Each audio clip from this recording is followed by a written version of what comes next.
I suppose you wouldn't expect perhaps to find a mathematician in a museum of historical objects, but actually the objects that I've been drawn to in this museum have quite a lot of mathematical significance. These Neolithic stones discovered in Scotland, dating back 5,000 years, are probably the first examples of humans exploring the concept of symmetry. And that's what I do as a practicing mathematician. I spend my life trying to understand what symmetries are possible in nature and in mathematics and abstractly.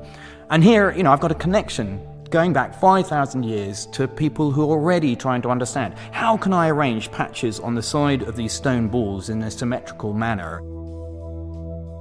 One of the intriguing things about these stones is that we don't actually know what they're for. They might have been for divination, trying to predict the future.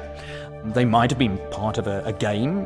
They look very much like dice, but we don't really think there's any game associated with them. Maybe they were just for chucking around. They're very nice in the hand when you hold them.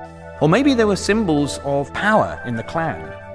I suppose that's why I like them, because we don't really know what they are.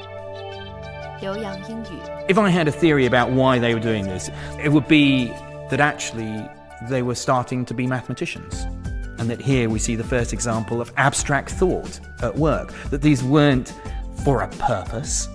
Mathematics is a great subject, created a lot of the technology around us, but mathematicians, we create our mathematical objects for the joy and the beauty. So it would be lovely to think that these didn't actually have a use, that they were just really a celebration of what's possible.